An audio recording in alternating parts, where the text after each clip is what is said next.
ఈరోజు కథ పేరు భూతద్దం. దీన్ని రచించిన వారు పద్మావతి పురాణ పండ గారు.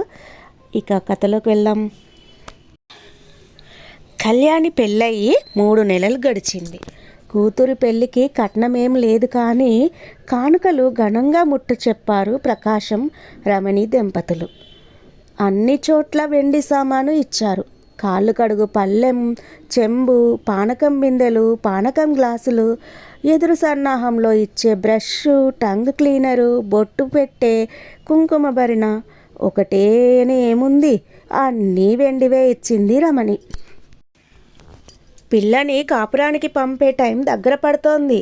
ఇప్పటికే మూఢమని కొన్నాళ్ళు, ఆషాఢమని 1 నెల, మంచి రోజుల కోసం చూసుకుంటూ ఉండగానే 3 నెలలు గడిచిపోయాయి. ఎట్టకేలకి మంచి రోజు చూసి కాపురానికి ముహూర్తం పెట్టారు. కొత్త కాపురానికి కావలసిన కంచాలు, గిన్నెలు, కొన్ని డబ్బాలు వగైరా వగైరా కొనేశారు. కళ్యాణి ఇంట్లో కట్టుకోవడానికి కొన్ని, బయటికి వెళ్తే కట్టుకోవడానికి కొన్ని, పార్టీ వేర్ అని కొన్ని చీరలు, డ్రెస్సులు కనిపెట్టింది రమణి. ఈ 3 నెలల్లో ఏది గుర్తు వస్తే అదే కొనేసి పక్కన పెట్టేశారు. కొన్నవన్నీ లిస్టు రాసేశారు. కావలసిన ఇతర సామాను ముందే కొనిపెట్టారు ప్రకాశం గారు. మంచం, బీర్వా, ఏసీ మాత్రం అప్పటికప్పుడు అల్లుడు ఉండే హైదరాబాద్లోనే కొని ఇద్దామని ఊరుకున్నారు. కాపురానికి వెళ్ళబోయే కూతురికి రోజుకోసారి జాగ్రత్తలు చెప్తూనే ఉంది తల్లి రమణి. మధ్య మధ్యలో మీ వదినలా చేతులుప్పుకుంటూ వెళ్ళాల్సిన కర్మ నీకు లేదు. అన్నీ ఉన్న ఇల్లే కదా వదిన గారు, మళ్ళీ ఎందుకు అన్నీ కొనడం? సామానుకి బదులు ఈ 1,00,000 రూపాయలు ఉంచండి అంటూ ఓ చెక్ ఇచ్చి చేతులు దులుపుకున్నారు వాళ్ళు. మీ వదిన మీ అన్నయ్యని తీసుకొని వేరే వెళ్ళిపోయింది. అన్నీ కొనుక్కున్నారు. బోలెడు ఖర్చు అయింది. నీకు ఇప్పటి వరకు కొన్నవి 2 లక్షలు దాటాయి. ఇంకో 1,00,000 పైనే ఖర్చు ఉంది. అయినా బికారిలా ఏమీ లేని దానిలా నీకేం కర్మ? నేను నిన్ను అలా పంపను. ఇంటెడు సామాన్లు, అవి కూడా ఖరీదైనవే కొన్నాను. ఇంటిల్లపాదికి బ్రాండెడ్ బట్టలే పెడతాను. మీ వదినలాగా కాదు. మీ అత్తగారు నీ సారు చూసి కళ్ళు తిరిగి పడిపోవాలి అంటూ కళ్ళు చేతులు తిప్పుకుంటూ కోడల్ని తిప్పుతూనే ఉంది. ఎప్పుడు సందర్భం దొరికితే అప్పుడు కోడల్ని ఆడిపోసుకుంటుంది రమణి. ఇంతలోనే ఏదో గుర్తు వచ్చిందాన్లా, అత్తగారిని మరీ నెత్తికెక్కించుకోకు. నీ మొగుడు, నీ ఇల్లు అని గుర్తుపెట్టుకో. చుట్టాలని పక్కాలని వస్తే చాకిరి చేస్తూ కూర్చోకు అంటూ కాసేపు ఇలా కాసేపు అలా సగటు తల్లిలా చెప్తూ ఉంటుంది. సందు దొరికితే చాలు కోడల్ని ఆమె పుట్టింటినో ఏదో ఒకటి అనకపోతే తోచదు. కళ్యాణి వెళ్ళే రోజు దగ్గర పడింది. ఇంకో 2 రోజుల్లో వెళ్తుంది అనగా ప్రకాశం గారు ఓ భూతద్దం కొని ఇచ్చారు కళ్యాణికి. అది చూసి ప్రశ్నార్థకంగా నవ్వింది కళ్యాణి. చిన్నప్పుడు కళ్యాణి భూతద్దం కోసం పేచీ పెట్టి కొనిపెంచుకుంది. దాన్ని ఎండలో పెట్టి అగ్గిపుల్ల వెలిగించేది. చేతి మీద కాసేపు పెట్టుకొని వేడి ఎక్కుతుంటే తీసేసేది. మరి ఇప్పుడు ఎందుకు కొన్నారో తెలియదు. కళ్యాణి పక్కన కూర్చొని ప్రకాశం గారు కూతురు తల మీద రాస్తూ ప్రేమగా భూతద్దం అరిచేతి మీద ఉంచి రేఖలు చూపించారు.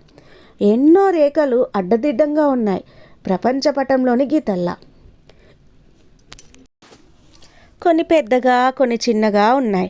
మరీ చిన్నవాటిని భూతద్దం దగ్గరగా పెట్టి చూపించాడు. అవి కూడా పెద్దగా కనిపించాయి. ఏమీ అర్థం కాక తండ్రి వంక అలాగే చూస్తోంది కళ్యాణి. తండ్రికి జాతకాల మీద నమ్మకం లేదు. అదీ కాక పెళ్ళి అయిపోయాక ఇప్పుడు చేతిలోని గీతల్ని ఎందుకు చూస్తున్నాడో తెలియలేదు. భూతద్దాన్ని రెండో వైపుకి తిప్పి మళ్ళీ చేతిలో రేఖలు చూపించాడు తండ్రి. పెద్ద పెద్ద గీతలు చిన్నగా కనిపించాయి. చిన్న గీతలు అస్సలు కనిపించలేదు. తన చేతిలోని రేఖల్ని ఎందుకు ఇంత దీక్షగా చూస్తున్నాడో అర్థం కాలేదు. అదే మాట అడిగింది తండ్రిని. కూతురు వంక ప్రేమగా చూస్తూ, మన కళ్ళు ఈ భూతద్దం లాంటివి. అద్దానికి ఒకవైపు ఇష్టం, మరొక వైపు అయిష్టత అనుకో. ఉదాహరణకి మీ అమ్మని చూడు అంటుండగానే, అన్నింటికి నా మీద విరుచుకు పడితే కానీ మీకు నిద్ర పట్టదు అంది రమణి. నువ్వు ఉండమ్మా. నాన్న, మీరు ఏదో చెప్పాలని ఇది తెచ్చారు, చెప్పండి అంటూ కుతూహలంగా అడిగింది కళ్యాణి. నీకు ఏమర్థమైంది చెప్పు అన్నారు ప్రకాశం గారు. తెలియదు నాన్న, కానీ మీరు మాత్రం ఏదో గొప్ప ఉద్దేశంతోనే తెచ్చారు అంది కాస్త అయోమయంగా.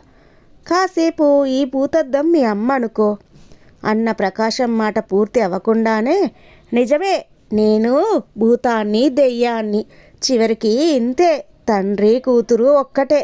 అయ్యో, పిల్ల అత్తారింటికి వెళ్తోంది, ఎలా ఉంటుందో అని నేను భయపడుతుంటే అంటూ కొంగుతో ముక్కు మొహం తుడుచుకొని విసవిస వెళ్ళిపోయింది. చూడు తల్లి, మీ అమ్మనే ఉదాహరణకి ఎందుకు చెప్తున్నా అంటే, ఆవిడ నీకు తల్లి, నువ్వు ఏం చేసినా ఆవిడకి ముద్దే. నువ్వు టీ పెట్టి పంచదార వేయకపోయినా మా అమ్మాయికి నా ఆరోగ్యం మీద ఎంత శ్రద్ధ అంటూ జురుకుంటూ తాగిస్తుంది.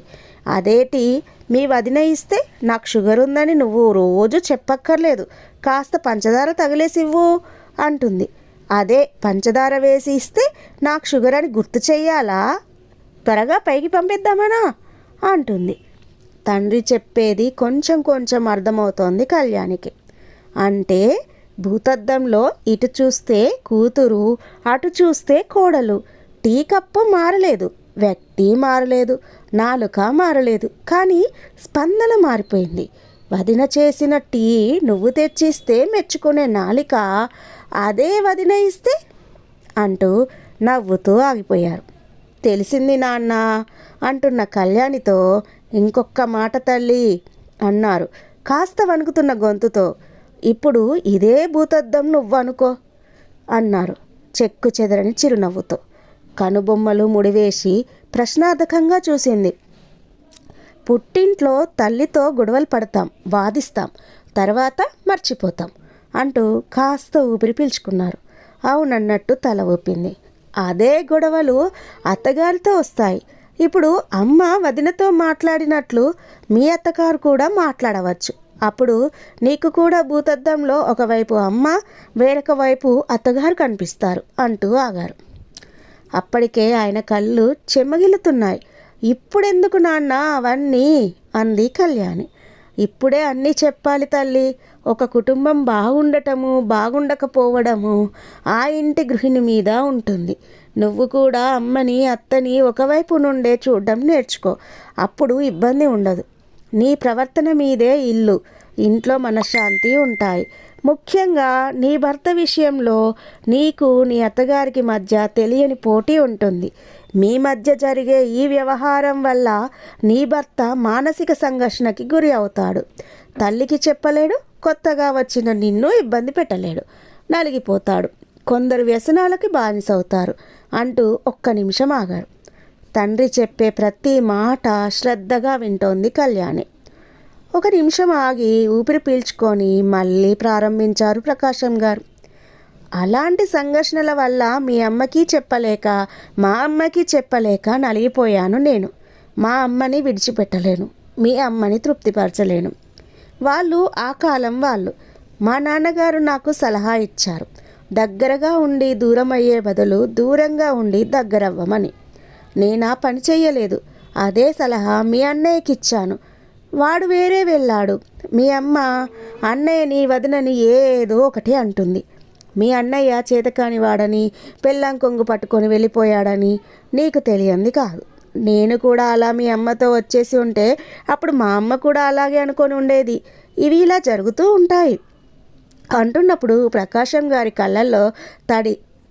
చూడు తల్లి, నీ వల్ల అటువంటి పరిస్థితి రాకూడదు, అలాగే నువ్వు కూడా ఇబ్బంది పడకూడదు. అందుకే ఈ భూతద్దాన్ని నీకు ఇస్తున్నాను. ఎదుటి మనిషిలో తప్పులు ఈ వైపు నుండి చూడు, అప్పుడు అవి అన్నీ చిన్నగా కనిపిస్తాయి. వాళ్ళు చేసే చిన్న మంచి పని కూడా రెండో వైపు నుండి చూడు, అప్పుడు పెద్దగా కనిపిస్తాయి. నీ వైపు నుండి తప్పు లేకుండా చూసుకో. నీ భర్త మనసు గెలుచుకో, అప్పుడు అతను నిన్నే సమర్థిస్తాడు, తల్లికి అర్థమయ్యేలా చెప్పుకుంటాడు. నేనే అర్థం చేసుకోవాలా అనే పిచ్చి ప్రశ్న వెయ్యకు. నీ కుటుంబము, సంతోషము, నీ శాంతి నీ చేతుల్లో ఉన్నాయి. అత్తగారు ఏదైనా చెప్పినా అమ్మ చెప్పినట్లే అనుకో, కానీ అమ్మతో వాదించినట్లు వాదించకు అంటూ తను చెప్పదలుచుకున్నది అయిపోయినట్లుగా ఆగారు ప్రకాశం గారు.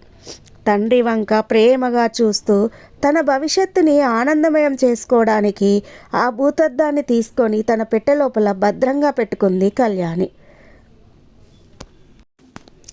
కథ విన్నారు కదా. ఈ కథ కనుక నచ్చినట్లయితే మీరు మన ఛానల్ని ఎవరైనా ఇంకా సబ్స్క్రైబ్ చేయకపోతే సబ్స్క్రైబ్ చేసుకోండి ప్లీజ్. అలాగే ఒక లైక్ కూడా ఇస్తారని ఆశిస్తున్నాను. మరొక మంచి కథతో మీ ముందుంటాను.